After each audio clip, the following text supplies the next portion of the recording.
Assalamualaikum warahmatullahi wabarakatuh. Berjumpa kembali dengan Ibu di mata pelajaran prakarya. Apa kabarnya hari ini? Semoga kalian semua sehat ya.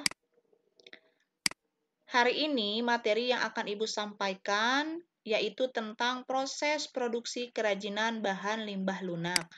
Adapun tujuan pembelajarannya, yang pertama, Ibu harapkan kalian dapat menjelaskan penggolongan hasil limbah lunak organik yang dapat dijadikan bahan baku produk kerajinan dilihat dari kondisi wilayahnya.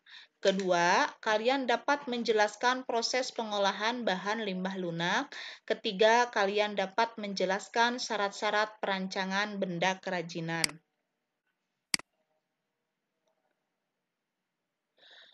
Proses produksi kerajinan bahan limbah lunak yang dimaksud adalah proses produksi kerajinan bahan limbah lunak organik dan proses produksi kerajinan bahan limbah lunak anorganik.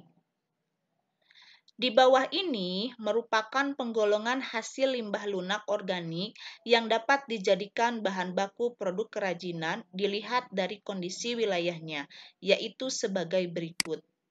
Yang pertama, daerah pesisir pantai atau laut. Pada daerah pesisir pantai atau laut, limbah lunak organik yang banyak tersedia adalah sabut kelapa dan daun kelapa. Kedua, daerah pegunungan.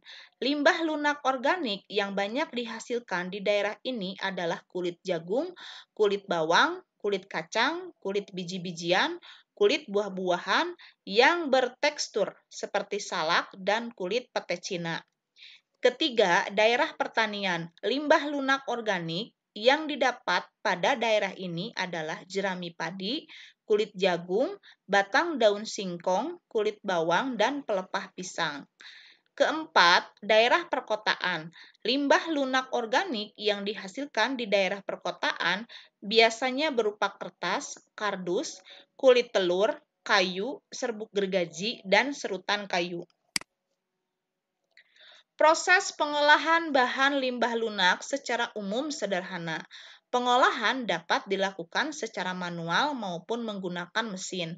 Prosesnya sebagai berikut. Yang pertama, pemilihan bahan limbah lunak. Sebelum didaur ulang, bahan limbah organik harus diseleksi terlebih dahulu untuk menentukan bahan yang masih dapat dipergunakan dan yang sudah seharusnya dibuang. Pemilihan bahan dapat dilakukan secara manual dan disesuaikan dengan tujuan penggunaan bahan yang telah dirancang. Kedua, pembersihan limbah lunak. Limbah lunak yang sudah terseleksi harus dibersihkan dahulu dari sisa-sisa bahan yang telah dimanfaatkan sebelumnya. Misalnya saja kulit jagung. Kulit jagung harus dipisahkan dari tongkol dan rambutnya. Selanjutnya, apakah tongkol dan rambutnya juga akan didaur ulang atau tidak? Itu tergantung dari perancangan produk oleh si perajin. Ketiga, pengeringan.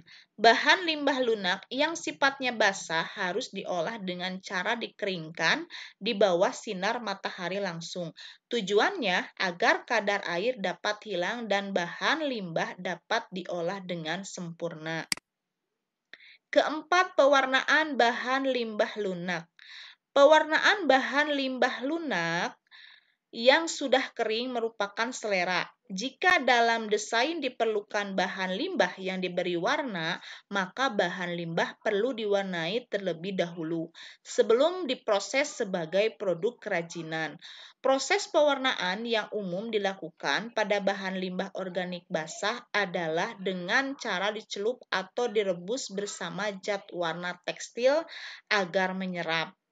Ada pula yang diwarnai dengan cara dipernis atau dipolitur. Dapat pula dicat menggunakan cat akrilik atau cat minyak. Kelima, pengeringan setelah pewarnaan. Setelah diberi warna, bahan limbah lunak harus dikeringkan kembali dengan sinar matahari langsung agar warna pada bahan baku dapat kering sempurna, tidak mudah luntur. Terakhir, Penghalusan bahan agar siap dipakai. Bahan limbah lunak yang sudah kering dapat difinishing agar mudah diproses menjadi karya. Proses finishing juga berbagai macam caranya, seperti disetrika untuk limbah kulit agar tidak kusut, dapat pula digerinda. Adapun syarat-syarat perancangan benda kerajinan sebagai berikut. Yang pertama, kegunaan.